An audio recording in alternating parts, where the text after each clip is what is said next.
Hello and welcome. I'm so glad you chose to join my session today. My name is Tammy Bird. I'm a graduate research assistant and doctoral student in the Gifted PhD program at Purdue University. I also bring over 16 years of experience as a K through 12 educator. Throughout my career, I've worked directly with gifted learners, twice exceptional students, and teachers who support them.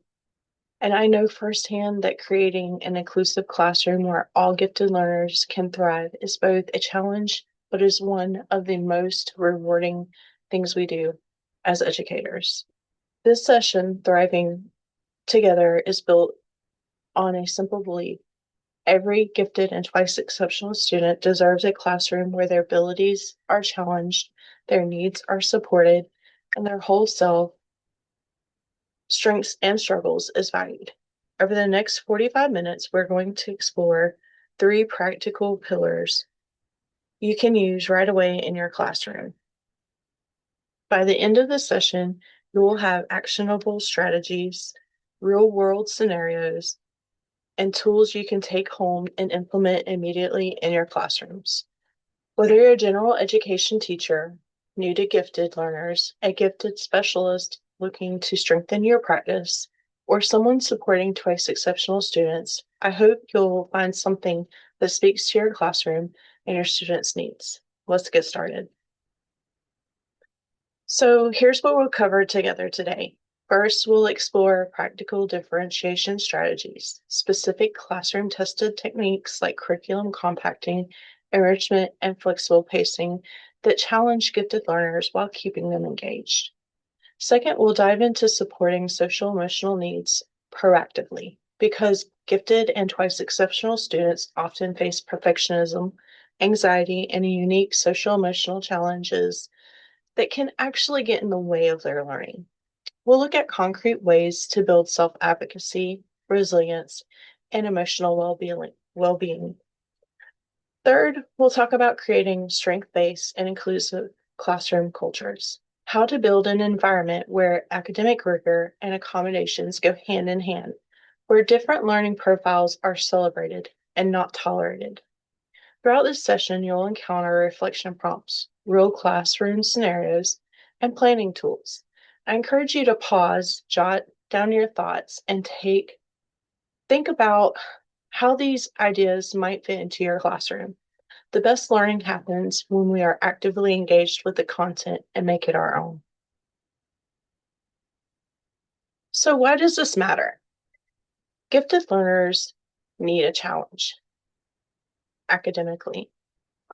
Twice exceptional students face unique barriers to identification because oftentimes their giftedness masks their disability, or vice versa. Their disability is masking their giftedness. So the teacher or educator or counselor is only seeing one side of the student instead of seeing the whole student.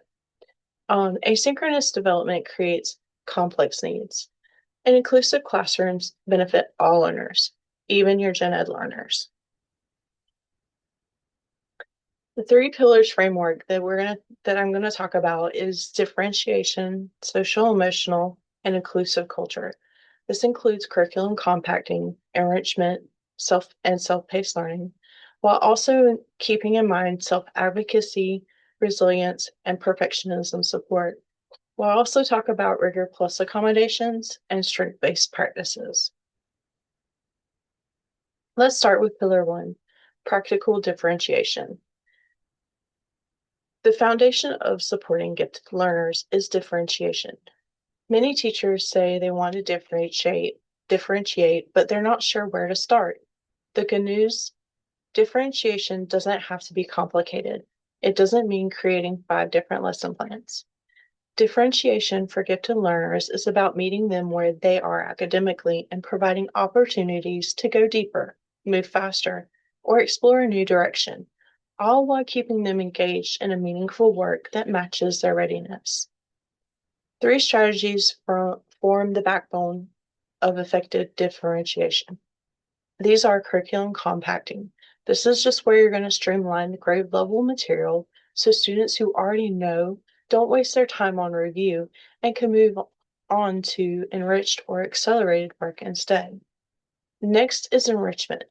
With this, you're going to provide deeper, more complex explorations of content aligned to the student's interest and the standards. Then you have the flexible pacing.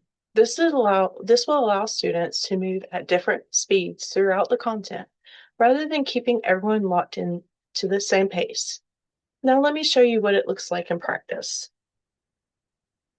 First, you're going to want to assess the student. This can be a pretest, this can be a homework assignment. You're just trying to identify where they're at. What have they mastered? What do they need? Where are their strengths and where are their weaknesses? Then you're going to compact. You're going to eliminate unnecessary practice. So if they already know how to add, you're not going to give them more simple addition problems. If they already know how to subtract, you wouldn't give them more subtraction problems. You would give them more complex, but not simple. Then you're going to extend. You're going to provide enrichment. This is where you're going to provide enrichment alternatives. So if you're doing single digit addition and subtraction and they already know how to do it and they've mastered that, go to double digit or triple digit. Give them more complex problems. Then you can reassess and then compact again and then extend. Some enrichment strategies are independent research projects on their topic of choice. So if they're into baseball, you can apply that to the lessons you're teaching. You can pull in some baseball metaphors, or if they're into football, you pull in football metaphors.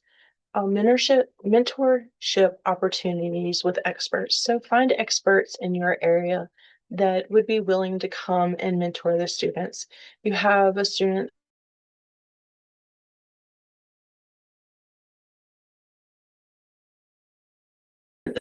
See if you can find somebody that is willing to come in and kind of take that child and show them the ropes and teach them or show them what the expectations of those jobs are. Then you have cross-curricular explorations and problem solving. This is just where you're going to take and combine more than one area. You're going to take math and apply it to science. You're going to take reading and apply it to math. So I want you to take a minute and reflect on your practice. Which student in your classroom could benefit from curriculum compacting? What content could be compressed? I'm going to give you a minute to think about that.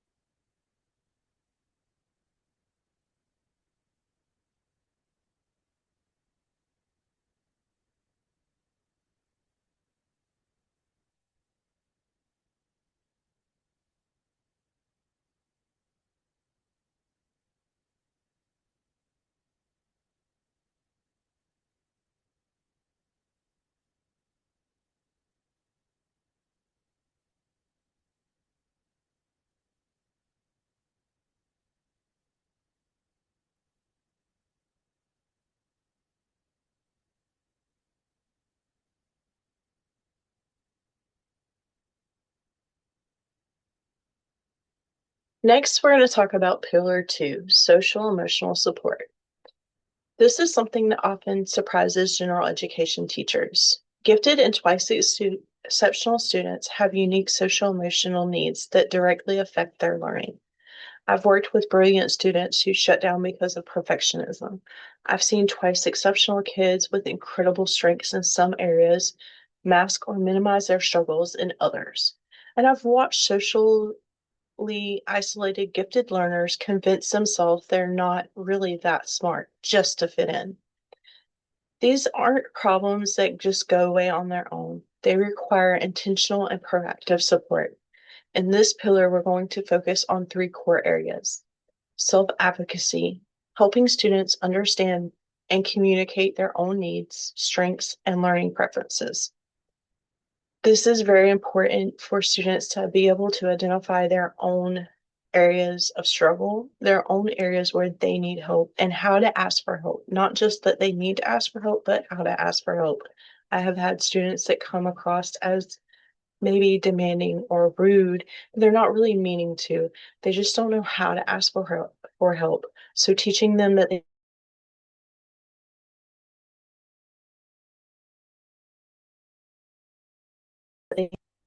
because many gifted students set impossibly high standards and fear anything less than perfection. We have to help these students realize that it's okay to not know everything and to set their goals where they're reachable.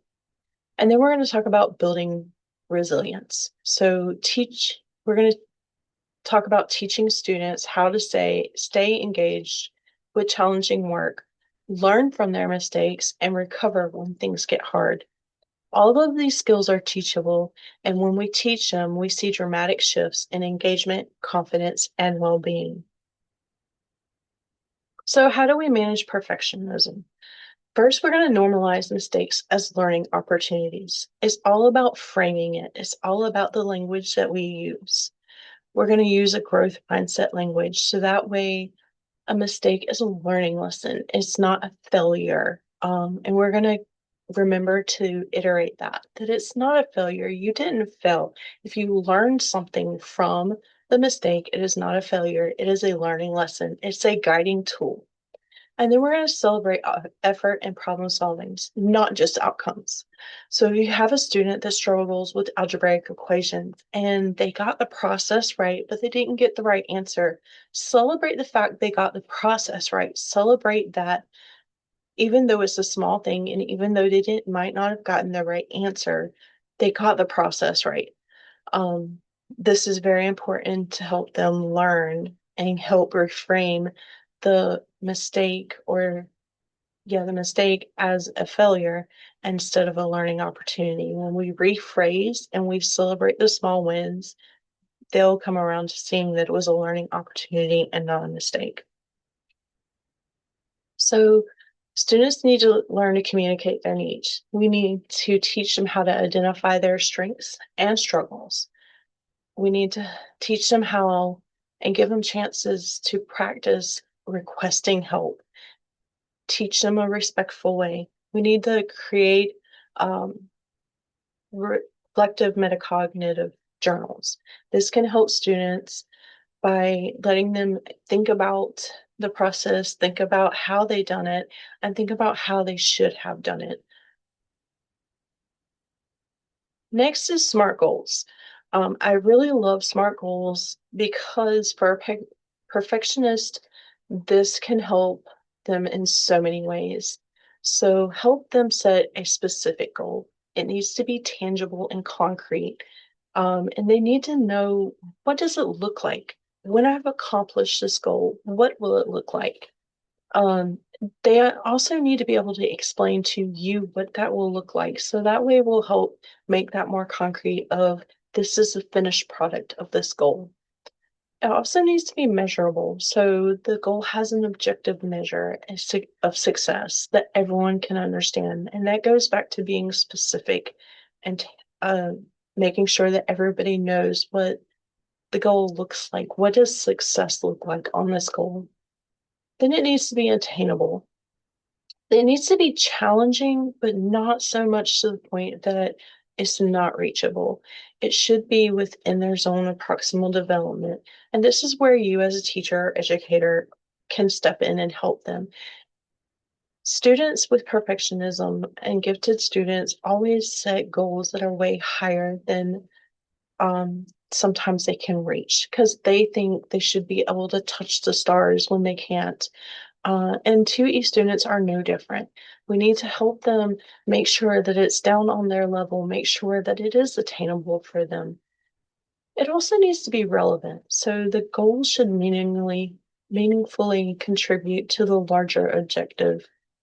Um, so if you're learning algebraic equations and they're not understanding how to add or subtract like terms, and I know I use a lot of math metaphors, but I was a math teacher, so forgive me. Um, Maybe setting a goal of adding terms correctly. That would be a goal that is attainable, it is tangible, it is specific. And then it also contributes to the overall larger objective. But it's not getting the problem right. Being able to fully work out the problem is breaking that problem down into manageable steps, to where they don't feel like they're failing or they're doing something wrong. It also needs to be timely. So the goal, you need to have a timeline, a deadline. Um, and if you have an overall larger goal, then maybe milestones, progress milestones will work. So if they want to learn how to, or they want to get the equation correctly on the first try, maybe breaking that down into the smaller steps, like learning how to add like terms. Then the next goal is learning how to subtract like terms, and breaking that down to where it's manageable.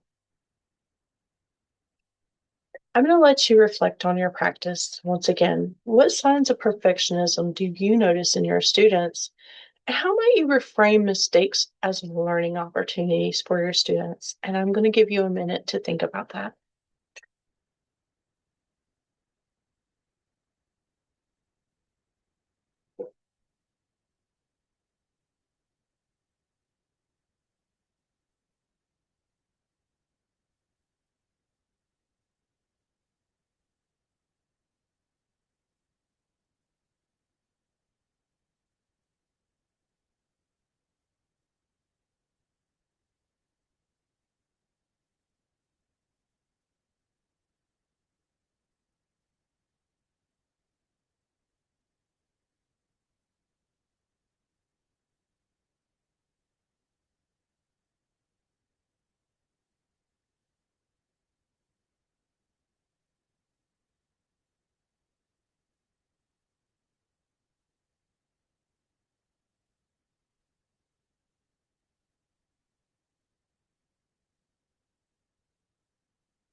Welcome back. Let's proceed.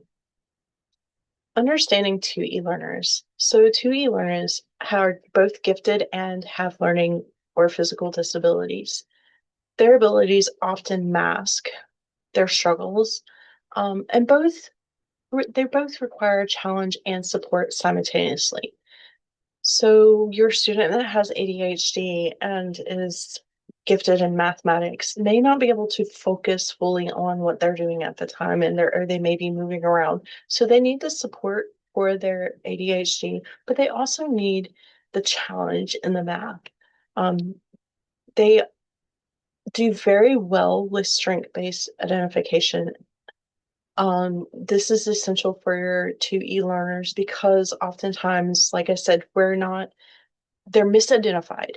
So this teacher educator thinks that the student is performing average, it's fine, that's all they can do, when honestly they could probably do a lot better. So just keeping in mind that we're using strength-based identification for these students, and they will help identify them. So supporting our 2E students in action, we can use assistive technology alongside enrichment. We can also scaffold executive functioning supports, and we can provide choice and demonstration of learning. So what does using assistive technology look like? If you have a student who struggles with maybe reading, but they comprehend something very well when it's read to them, maybe we use a screen reader for them, an AI or some kind of technology that will actually read the text to them. That is an example. Scaffolding executive function supports, we're just teaching them how to identify where they're struggling and how they should proceed, and giving them healthy responses and teaching them how to layer that together and be able to be um, successful. And then choice is always a good thing, especially for your 2E students, because they're going to be driven and they're going to have specific interests. And if you can kind of relate whatever you're teaching to that interest. It's going to kind of draw them in and engage them a lot more. The final pillar is about culture. The message you send every day is about what's valued, who belongs, and what it means to be a learner in your classroom. When I talk about strength-based, inclusive culture, I mean a classroom where different kinds of minds are recognized and celebrated. Not just the fast thinkers, but the creative thinkers, the analytical thinkers, the collaborative thinkers. Academic rigor and accommodations aren't in tension. They work together.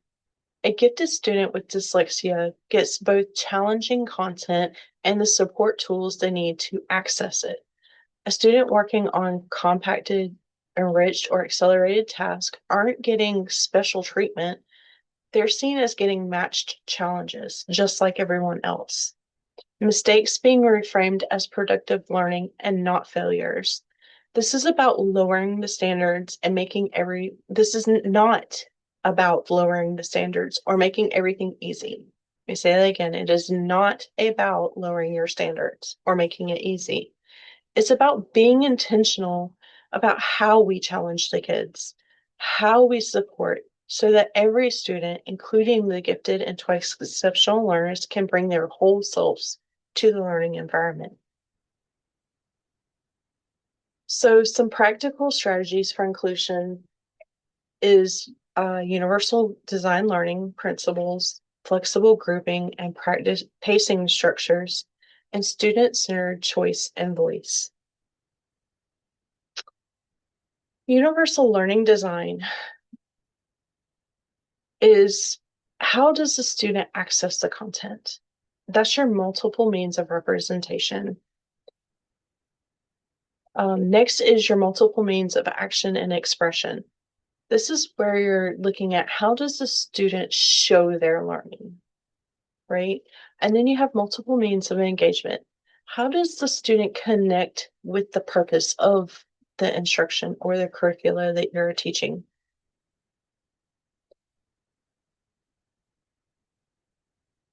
Now that we've laid out the three pillars, I want to bring them to life with some real classroom scenarios. As you go through these next scenarios, I want you to pause and think about what would you do? Keep in mind there's no single right answer. Good teaching is always contextual. But think through these situations, and I think it'll help you apply what we are exploring today to for your students in your classroom.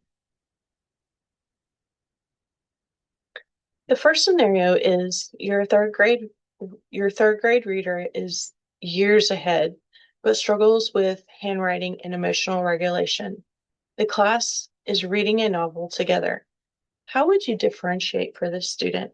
I'm going to give you 3 minutes and feel free to put any of your answers in the group chat.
Okay, did you get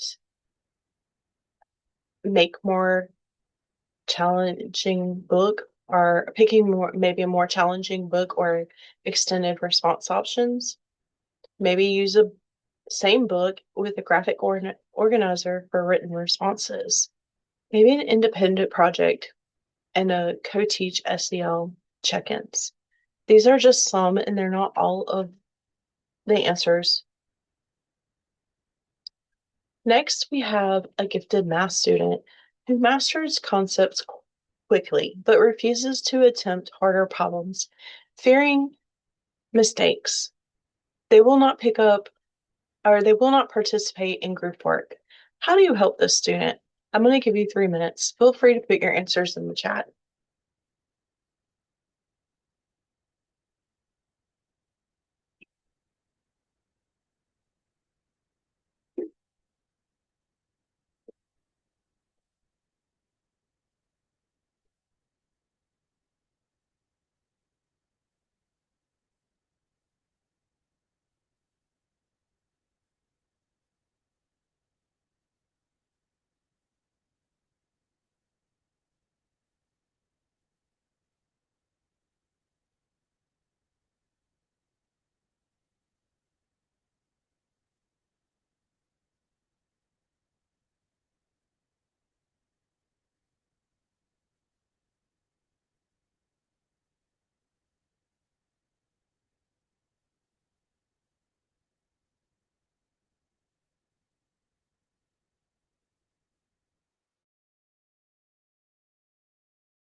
So let's go over some answers. Normalize the problem solving process explicitly. Provide productive struggle task with peer support. Reframe group roles around strengths. Keep in mind, in both of these scenarios, there's no one right answer. You know your students, so you know what's going to work best for your student, and what works for one student may not work for the others. And all of these are very good suggestions. So as we wrap up, I want you to think about one concrete change you can make in your classroom based on today's session. What is one strength-based practice you already use? How might you extend it to reach more learners in your classroom tomorrow? You can put answers in the chat if you would like.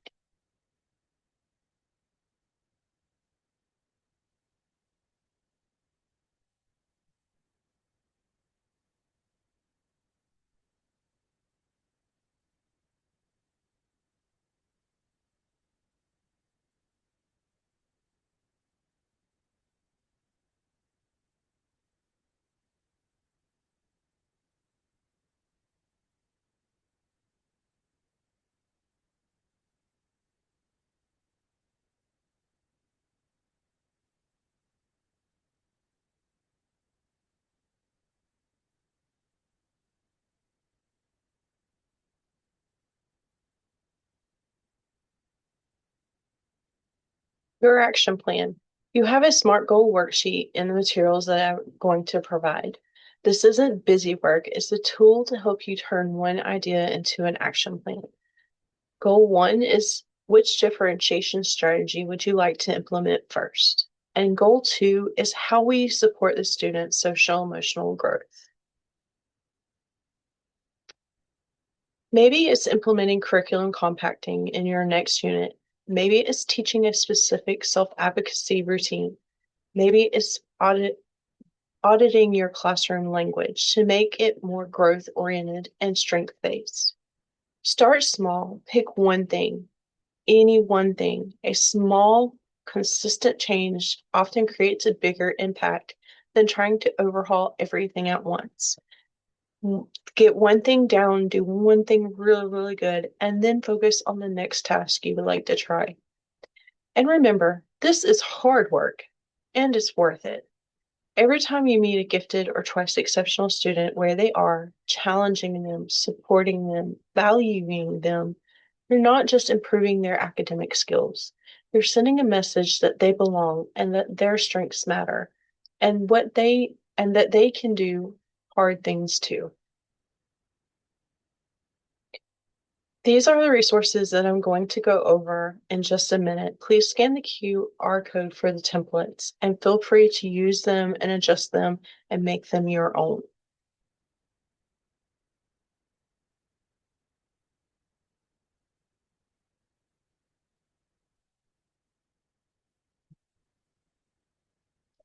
Thank you so much for spending this time with me. I hope this session gave you some ideas, some confidence, and maybe a starting point for one change in your classroom. I'm excited to answer your questions in the live Q&A. Please think about what resonated with you, what felt challenging, or what you want to dig deeper into. In the meantime, remember, gifted and twice exceptional learners thrive when we differentiate with intentionality, support their whole selves, academically and emotionally, and build classrooms where their unique minds are genuinely valued. Thank you again. I look forward to connecting with you. This is my contact, so please feel free to scan it and connect with me. These are some resources that you can look up. There's a lot of good reading here. And now we're going to go over the handouts. So we're going to start with curriculum compacting. When you scan the QR code, this is what should have come up. I also put them in the handouts folder, so this should have gotten to you. So the first part at the top is just your basic information in your student, grade, course, whatever you need. Unit, even topic, you can break it down. These work best if used for individual students. However, you can do groups, but I find it best when it's just a single student. So first, to section 1, you're gonna look at the curriculum that you're considering compacting. You're gonna briefly describe the unit's objectives and key skills that they need. How do you know that the student already knows the material? So you're going to write that down here. Was it prior work? Was it observation? Or maybe even test scores? The second section is your pre-assessment and mastery. So you're going to put in the first box, what pre-assessment tools did you use? Then you're going to put in the next box, what date did you do it? It's very important to keep up with dates as checkpoint and observations and all that, just to kind of keep a timeline, be able to keep a timeline. This also helps when you're working with SMART goal setting. Then results. So you're going to include specific standards or skills that are mastered in any gaps. And then a percentage level of mastery. And as I said, you can make these your own, so feel free to adjust them. Then you're going to have a decision. Do they need compacting, no compacting, partial compacting, or extensive compacting? Section 3 is going to be about your procedures for compacting.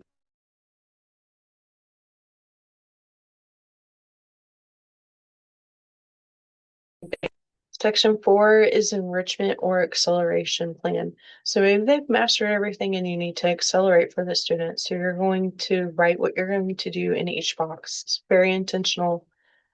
Section 5 is your schedule and schedule logistics and support. So this is where you're going to put in what you want the students to have done and when you want to have them to have it done by and how you're going to support them. Section 6 is communication and review. So who is involved? How will you communicate to these people? So you have the student, family, you have staff, and then you're going to also include dates. Please feel free to make these your own.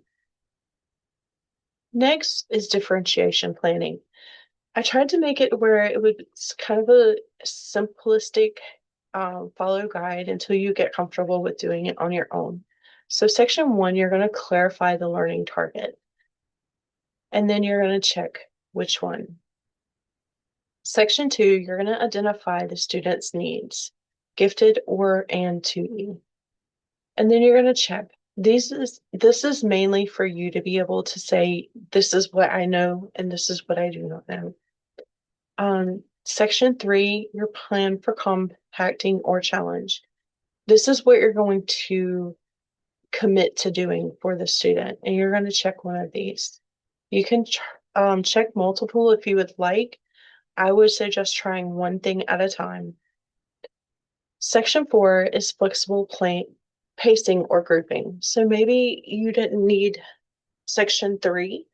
Maybe you need section 4. That's fine. And you're going to intentionally pick one. And then section 5, embedded social emotional supports. So this is where you're going to pick something to embed in your lesson for the student and check that. Section 6 is provide accommodation and scaffolds. So this is where you're going to pick something that you're going to provide for the student. And section 7 is to create a strength-based and inclusive culture. Once again, you're going to pick something from this and check it, and that's what you're going to do. This will also help keep you on task and not trying a bunch of different things at one time. Go through the list, try something for at least a week, and then if it doesn't work, try something else. And then you're going to talk about section 8 is evidence and reflection. So you've decided what evidence you will look for, and you've scheduled a time to reflect. And then you're going to write on these what worked well, what needs to be adjusted. And then you're going to check that you have identified one potential step. SEL supports is this is a guide to intentionally support social emotional needs. Section 1 is talking about support and advocacy. Your goal, normalize. There are so many tools that are embedded that you can use. Section 2 is addressing perfectionism and performance anxiety. And feel free to reach out with any questions on these. Section 3, you're going to build resilience and coping skills. Section 4, you're fostering belonging, strength-based identity. And section 5 is your quick planning checklist. Now your SMART goals worksheet, you're going to pick your focus area. You're going to write your SMART goal and notice it's got notes so that way you can fill them out. Section 3 is your action steps. Section 4 is what do you anticipate as barriers or supports. Section 5 is your evidence of